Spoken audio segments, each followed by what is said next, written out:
बात जरा हम अपनी इंतजामिया की करते हैं, क्योंकि इंतजामिया के अंदर तालमेल नहीं है, ये लगातार हम आपको बता रहे थे। और जब तालमेल दो इदारों के बीच में ना हो, सरकारी इदारों के बीच में ना हो, तो सरकारी खजाने को भी नुकसान होता है। इस बात की शवाहिद जो है वो हजारों शवाहिद हमारे पास है। लेकिन अगर सरकारी फिगर और सरकारी कागज या सरकारी फाइल के अंदर इस बात की तस्दीक हो कि दो डिपार्टमेंट्स के बीच तालमेल नहीं हुआ और हजारों करोड़ रुपए का नुकसान हुआ, तो यह जिम्मेदारी किसकी बनती है कि ऑन द टास्क लिया जाए और फिक्स की जाए कि रेस्पॉन्सिबिलिटी कौन है। क्योंकि दो बड़े हसास इदारे हैं जिनके बीच तालमेल नहीं हुआ और हजारों करोड़ रुपए का नुकसान हुआ है। हम आपको बता रहे हैं कि सोलर के मामले पर एक नया इंकिशाफ इस वक्त सामने हुआ है और 128 solar plant Jammu Kashmir police को लगाने थे जो लगाए गए, और इस वक्त वो सारे के सारे नॉन फंक्शनल बताए जा रहे हैं। और इस तरीके से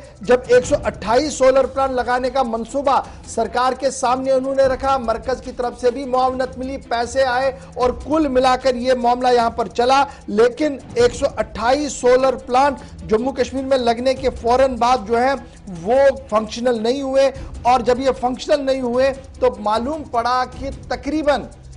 40 करोड़ के आसपास पहली फहरिस्त में नुकसान हुआ है। और जब इन्हें ठीक करने की बात आई, जब टेक्निकल एरर्स को ठीक करने की बात आई, तो सेल्स टैक्स डिपार्टमेंट और जम्मू कश्मीर पुलिस के बीच तालमेल नहीं बना, और जो work contract tax WCT sales tax की तरफ से मांगा जा रहा था वो दिया नहीं गया। और दोनों इदारे सरकारी इदारे हैं और सरकारी मामले को वो हल नहीं करवा पाए, जिसकी वजह से हजारों करोड़ रुपए का नुकसान जो है वो स्टेट के खजाने को उठाना पड़ा है। एक ये कि हमने पैसा दिया, दूसरा ये कि हमने सारी इंस्टॉलेशंस की, तीसरा ये कि वो इंस्टॉलेशन अब काम नहीं कर रही है। और अगर ये करती, क्योंकि सारा मामला वारंटी और गारंटी वाला मामला था, सब कुछ ठीक हो सकता था, लेकिन अगर अफसर बैठ के फैसला लेते और ये एक रास्ता निकालते कि जो सेल्स टैक्स के सवाल है पुलिस उसका जवाब देती और पुलिस और सेल्स टैक्स के जिम्मेदार बैठकर एक राह निकालते, तो जिस एजेंसी को यह काम सौंपा गया था वो ये सारा काम कर सकती है। और यह मामला कब का है जी? 2011 में स्टेट गवर्नमेंट की तरफ से अप्रूवल दी गई और उसके बाद ministry for new and renewable energy जो है उन्होंने आनन फानन में इस मामले को हाथ में लिया, और कुल मिलाकर जम्मू कश्मीर के अंदर जो है ये मामला हाथ में लिया गया कि ये सोलर प्लांट जो है वो लगाए जाएं। और पुलिस महकमे ने खुद आइडेंटिफाई किए थे स्पॉट्स जहां जहां पर ये सोलर प्लांट्स लगाने थे। 5 साल की वारंटी थी, फ्री वारंटी 5 साल की थी, लेकिन सरकार के अंदर तालमेल न होने की वजह से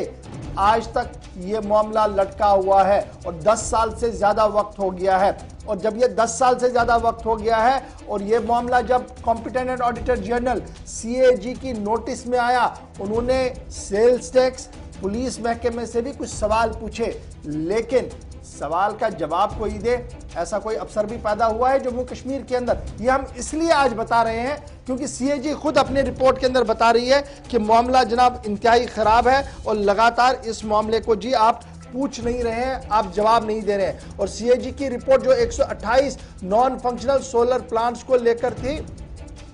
इसमें कुल मिलाकर 523 ऐसे मकामात की निशानदेही पुलिस की तरफ से की गई थी और उसके बाद जो तजवीज़ है वो सरकार के सामने अगस्त 2011 में रखी गई थी, उस वक्त की रियासती सरकार के सामने कि इसको मंजूरी मिलनी चाहिए। उसके बाद सरकार की तरफ से यानी जो स्टेट गवर्नमेंट थी उसने सेंट्रल गवर्नमेंट को भी वो प्रपोजल भेजा, लेकिन 10 वर्षों के बाद भी 128 सोलर प्लांट्स जो पुलिस एस्टैब्लिशमेंट्स में लगने थे वो नॉन फंक्शनल हैं, उन पर काम नहीं हो पाया। इसमें बड़ी वजह ये कि CAG ने जो पॉइंट आउट किया है कि कोऑर्डिनेशन की कमी, तालमेल की कमी दो महकमों में, जिसकी वजह से सरकारी खजाने को करोड़ों रुपए का नुकसान इन 10 वर्षों के दौरान बिल्कुल पहुंचा है। ये बड़ा इंपॉर्टेंट है। लेकिन ये टाइम में ये जो पूरा मामला था ये कब हुआ था? जब इलेक्टेड गवर्नमेंट यहां पर थी, इलेक्टेड गवर्नमेंट मरकज के अंदर थी और स्टेट से सेंटर तक निजाम जो चलाया जा रहा था वो अवामी हुकूमतों की तरफ से चलाया जा रहा था। तो क्यों ये मामला फिट नहीं किया गया, सेट नहीं किया गया? क्या ये सिर्फ 2 अफसरों या 2 डिपार्टमेंट्स के बीच रसाकशी है या इसके अंदर की कहानी कुछ और है? इसकी तहकीकात करना बहुत ज्यादा जरूरी है, क्योंकि CAG जब सवाल उठाता है, ये मान लीजिए कि CAG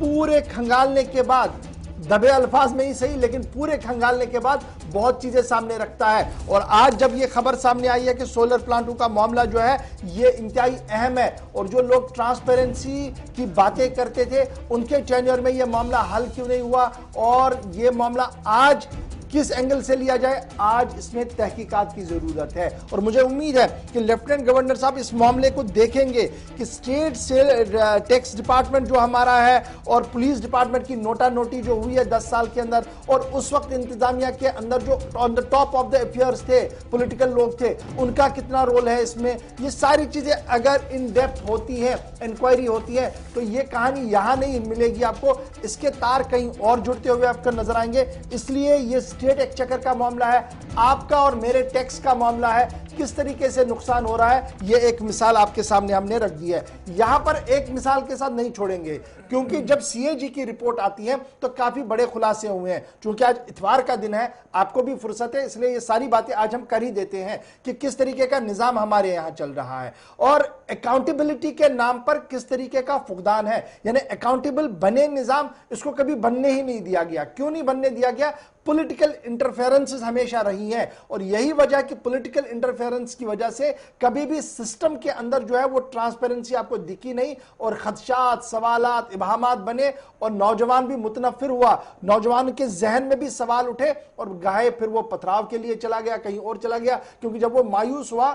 कि क्या हो रहा है। अब सुनिए क्यों हम इस बात को कह रहे हैं कि मायूस क्यों नौजवान हो रहा है। जब सरकारी इदारों के अंदर ट्रांसपेरेंसी का फुकदान हो, जवाबदेही की कमी हो, तो जो बाहर बैठा नौजवान होता है उसके ऊपर इसका सीधा इफेक्ट पड़ रहा है क्योंकि वो देख रहा होता है और जब वो मायूस होता है सिस्टम से तो वो कहीं और दाएं बाएं भड़कता है। अब